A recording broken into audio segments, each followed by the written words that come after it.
Et Nicolas Mesdorf, c'était prévisible? Oui, évidemment, si on s'y attendait, il y avait déjà eu des premiers signes de renoncement du FLNKS les semaines passées. Donc, c'est pas une grosse surprise pour nous ici en Nouvelle-Calédonie.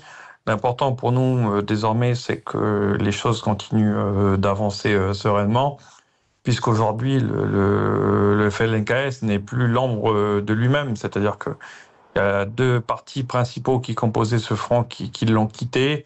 Aujourd'hui, il est à la main des plus radicaux. Et donc, tous les autres signataires de l'accord, eux, restent déterminés à aller jusqu'au bout. Donc, voilà.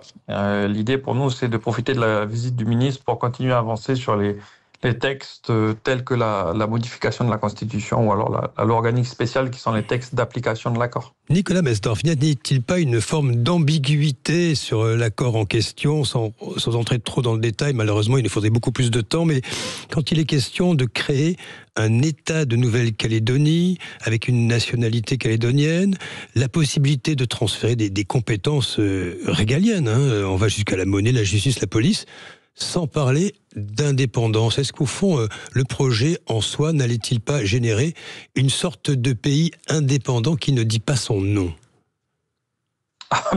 Oui. Apparemment, si c'est ce que vous pensez, ça n'a pas convaincu les indépendantistes, puisqu'aujourd'hui, c'est plutôt les non-indépendantistes qui défendent l'accord. Et reconnaissez que toutes les attributions prévues ce sont celles d'un État indépendant.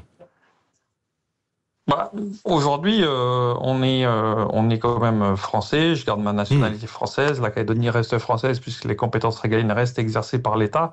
Vous savez, on a connu 3 référendums où il suffisait d'une majorité à 50% plus une voix pour transférer l'ensemble des compétences régaliennes. C'est vrai. Donc c'était ça l'accord de Nouméa, dans lequel on était depuis 30 ans maintenant. Clairement, l'accord de Bougival, lui, ne permet plus de référendum sur l'indépendance de la Nouvelle-Calédonie. C'est une décision aux 2/3 du Congrès de la Nouvelle-Calédonie. Donc on voit que s'il y a 2/3 d'indépendantistes en Nouvelle-Calédonie, c'est que les carottes sont cuites.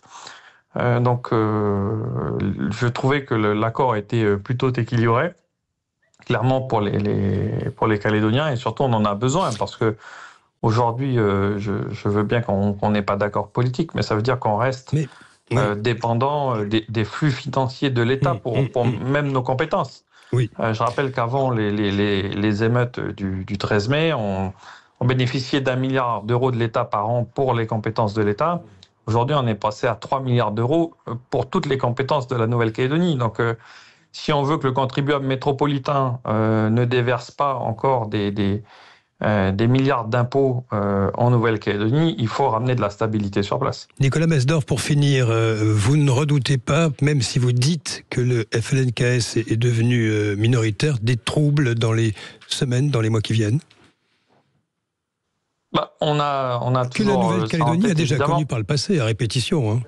Oui, bien sûr. Mais là, bien évidemment qu'on a toujours ça en tête, mais la question c'est parce qu'on a peur de la violence, d'une minorité violente, on n'applique pas la démocratie et le choix d'une majorité. J'ai toujours du mal, moi, avec ça, c'est-à-dire que à partir du moment où on cède tout le temps à la violence, autant donner tout de suite le point aux plus radicaux, quoi. Merci à vous, Nicolas Mesdorf. En tous les cas, Manuel Valls revient à vous voir. Et pour vous, j'ai bien compris ce processus, pardonne-moi pour ce mot, il rappelle d'autres actualités, se poursuit à vos yeux. Nicolas Mesdorf, merci à vous pour cette réaction à chaud ce matin en direct sur l'antenne de Sud Radio.